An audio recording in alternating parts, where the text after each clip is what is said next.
This video is sponsored by Squarespace. Max Verstappen took a world record 10 consecutive Formula 1 wins at this weekend's Italian Grand Prix. But Mercedes team principal Toto Wolff wasn't particularly impressed. It's not something that would be important for me, any of those numbers. For Wikipedia, nobody reads that anyway.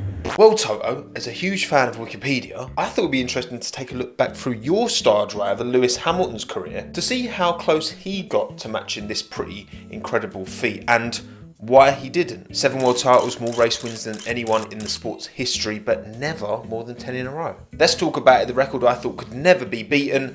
Sorry, Seb, the jinx is on me, I'm afraid, mate, my bad.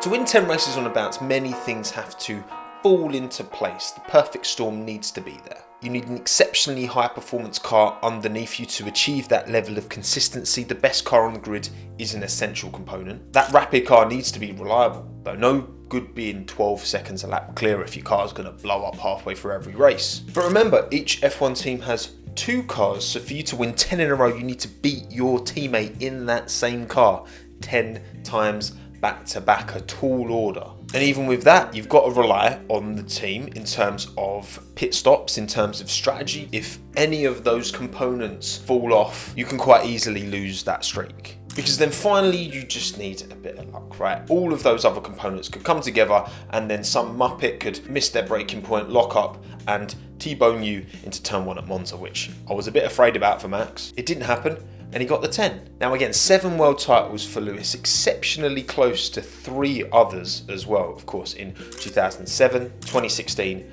and 2021. You would be forgiven for thinking his consecutive win record would be right up there with the highest, but no, it's not 10, it's not 9, 8, 7 or even 6. It's 5 in a row, achieved twice, once in 2014 and once in 2020. Even his Mercedes teammate Nico Rosberg managed 7 in a row between 2015 and 16. But again, the world titles that Lewis has, the success he's had, the most successful driver in Formula 1 history, shows that this win streak record is not the be all and end all, of course. Alright, take 10 races. Is winning 5 on the bounce and then P2ing the next 5 any more or less impressive than consecutively winning, then second, then winning, then second in those 10? I think there's nuance to it that the numbers, the records do not communicate ultimately. Why? How? Where was luck involved? Where was driver fault involved? This is what I want to talk about with Lewis. Now look, I'm not too sure what exactly Toto's got against Wikipedia, right? I find it a very helpful resource. But my biggest gripe is it is pretty ugly. It's not the prettiest website in the world, but thanks to today's video sponsor, Squarespace, if you want to set up your very own online home, be that a portfolio, online store, blog, whatever it is, there's thousands of beautiful drag and drop templates available to you. You can even use Fluid Engine, their brand new system, to bring it all together. Snap, drag and drop, lovely jubbly. My website's on Squarespace, yours should be too. You can try it out free of charge. It's only when you want to put the finished website live to the world that you have to pay anything. And when that time inevitably comes around, head to squarespace.com/TommoF1 to get 10% off of your very first website or domain.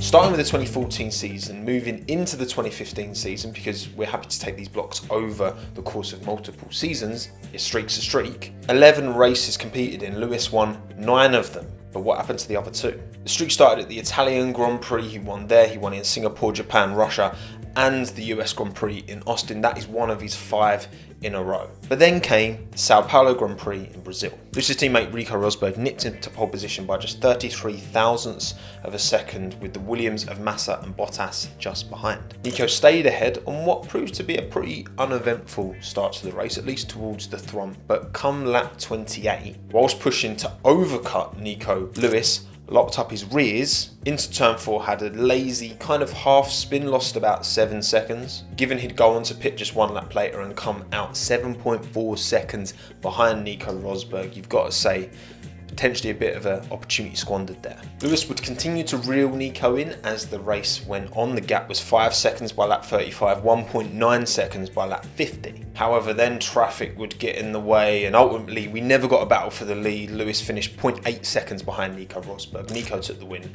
Lewis P2. I think it's fair to say Lewis was faster on the day. He put his hands up afterwards.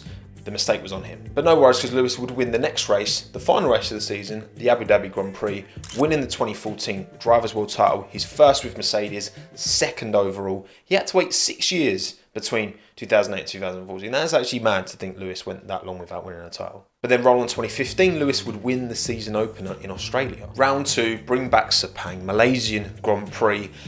Not quite a win for Lewis, P2 there, but certainly an opportunity because Lewis did put it on pole, had a good start, was clear of Vettel in the Ferrari, Rosberg his teammate in the Mercedes, and was looking good, but it didn't take long for things to kind of start to go wrong, and it was Marcus Ericsson in his Sauber, beached it, lap 4, safety car came out, and Mercedes kind of copped up on the strategy here. They brought both cars in, Lewis and Nico. They had to kind of stack a bit, which hurt Nico even more than it did Lewis. That wasn't the way to go. Seb stayed out, had clean air. Lewis and Nico had to push back through traffic, which didn't work well. 3-stopper for the Mercedes boys. It was a 2-stopper for Ferrari, and Vettel would win his first ever race for Ferrari. Without Lewis's mistake in Brazil, 8 in a row was definitely on. And without Mercedes' strategy blunder in Malaysia, if neither of them happen, this is a good 11 race win potential in a row. 1 through driver fault, 1 through team fault. So it's like I say, it's the way it goes sometimes. All the things have to come together, and in these instances they came close but not quite.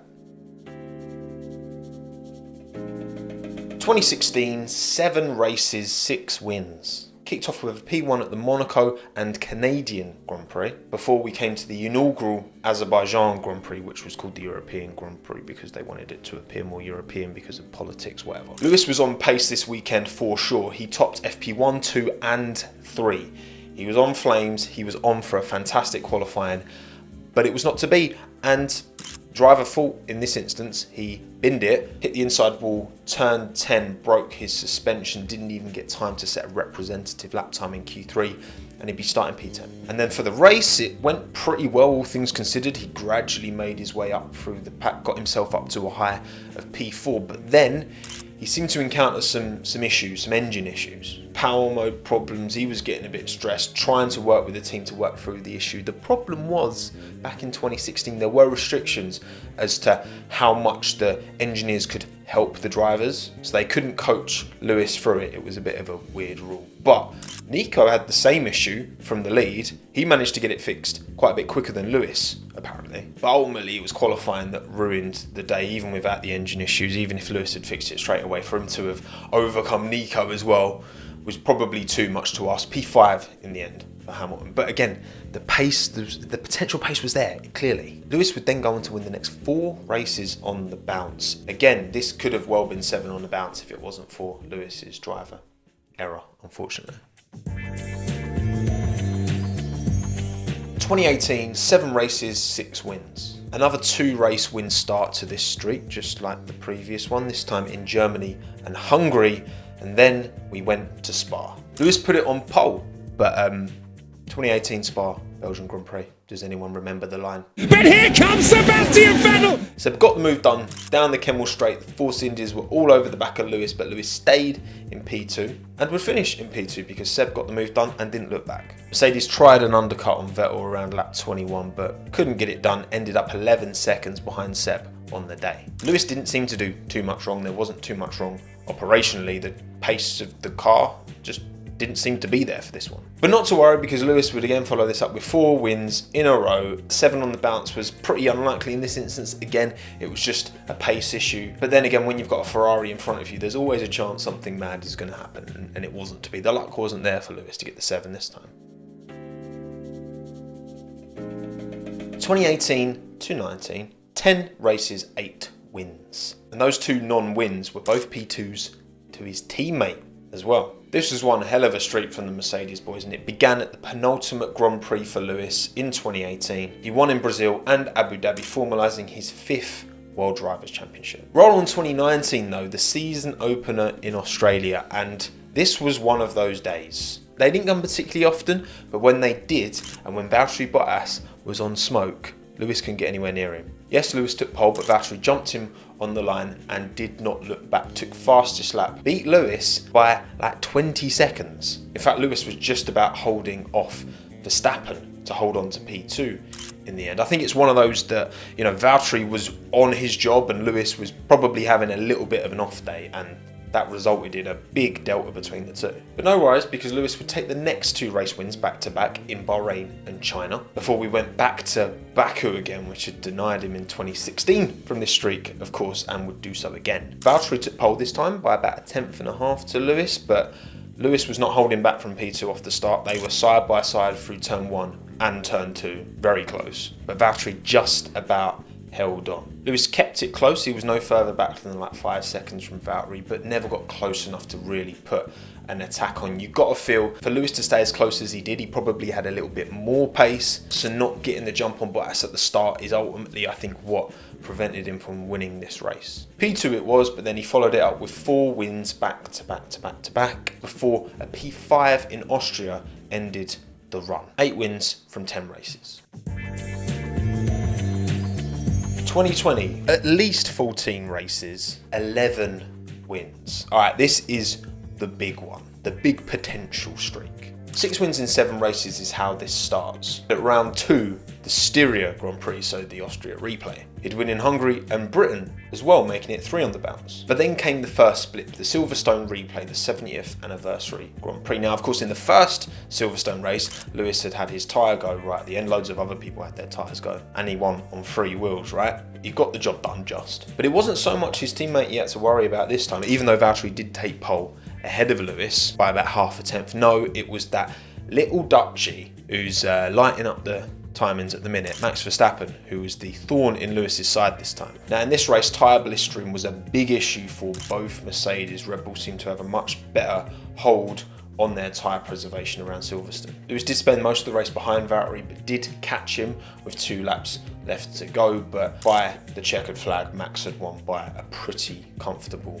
margin. Lewis would bounce back and win the next 2 in a row at Spain and Belgium, before we got an absolutely iconic Italian Grand Prix in Monza. When you got Pierre Gasly winning in an AlphaTauri header, Carlos Sainz in the McLaren, and Lance Stroll in a Force India Racing Point, whatever it was called. What the hell happened? And what happened to Lewis? Because to be honest, he was cruising. He was on pole by over a tenth, held position through the first chicane comfortably, and lap 19 of 53, he was cruising. In fact, by this stage, he'd opened a 13-second gap to Carlos Sainz in P2. But the reason I bring up lap 19 is because that's when things start to go wrong. Kevin Magnussen in his Haas, which is iconically a very reliable car, is it not? No, it's not reliable, is it? Of course it's not, it's a Haas. Pulled over just before pit entry on the right-hand side because it had broken. This brought out the safety car, and in the meantime, Lewis was coming down the back straight, just approaching Parabolica, which you think if you want to pit and the safety car's just come out, that's like the perfect place and time for it to come out, right? Safety car comes out, you go around the final corner, you come in the pits, you get a nice cheap pit stop, you're back out, boss job done. And this is exactly what Mercedes instructed him to do. They told him box, box. He came in, but literally just as he was about to pass the entry line into the pits, the team told him to stay out because it was closed. Not physically closed, but you weren't allowed to go into the pits. However, they'd instructed him to do so, and it was too late to tell him to bail out of it. Nobody else behind pitted. They went around again and then pitted eventually because the pit lane reopened. The safety car eventually passed Lewis, held onto the lead. We had the little exclamation mark next to his name. We didn't know what kind of penalty he was going to get. And then Charles Leclerc did what Charles Leclerc sometimes does in a Ferrari and has a shunt, a pretty scary shunt on the outside of Parabolica into the wall just 1 lap after the safety car had come back in. Red flag. Race paused, penalty confirmed, 10-second stop go for Lewis Hamilton in this kind of shortened 25 lap Monza kind of half sprint race, I guess we had then. With the field all bunched up by the red flag as well, recovering from a stop go penalty as well, which is like 35, 40 seconds if you lose in 20, 25 and then plus 10. It was going to be a big job to ask Lewis to recover this result. He pitted a few laps after the restart. He only recovered to P7 in the end. What should have been a comfortable win was thrown away by one little mistake, which has to be more on the team as far as I'm concerned. They're the one literally instructing him to come in. But Pierre Gasly won the race. We got "I want this win, Tom," which is one of my favourite F1 radio messages ever. It worked out in the end because Lewis would win the next race in Mugello, which was a manic race as well, by the way. Barely anyone finished. I mean, Albon got a podium in a Red Bull. That tells you how mad that race was. But then we went to Russia, and this was looking Very good for Lewis, he took pole by over half a second to Max Verstappen. Started the race strong, Valtteri got a bit of a run on him. Valtteri was always quite good at Russia. He got a bit of a run but didn't get enough of a run. Lewis kept hold of the position. But unfortunately, Lewis had some penalties incoming. 2 of them, both 5 seconds for doing practice starts outside of the designated practice start areas. Initially, he was given penalty points for this, but upon reflecting on the team radios, it appears again that once again the team had let him down. They had told him it was fine. So the team got a fine instead of Lewis getting the penalty points, but either way, this ruined his race. Pit for the lead on lap 17, served his 10-second penalty, did his pit stop, re-emerged P10. The best he could do was come back to P3. He's probably winning this race without that mess up. It's almost a certainty. But Lewis came back fighting. He won the next 5 races in a row, matching his record set in 2014. Things were looking set for a repeat at the Sakir Grand Prix, the more kind of oval version of Bahrain, but this was 2020, and we all know what we were all having to deal with in 2020. Lewis got the virus, he could not race. George Russell deputised for him, and given the pace George was showing, given the fact that he should have won that race, even though Mercedes gave him the wrong tyres, then he got a puncher anyway. Like, my goodness, George was so unlucky in that race, and Mercedes was so boneheaded in that race, putting the wrong tyres on his car, for crying out loud. He was able to return for the finale in Abu Dhabi, finished P3 in the end. Look, how much did having the virus, Lewis said it hit him quite bad. His performance probably did suffer for it. You've got to wonder, if he doesn't get the virus, are they 2 wins to round out the season? Maybe. Max was on flames in that final race at 2020, but Lewis would have been right up there shortly. And you also bear in mind that Lewis won the season opener in 2021.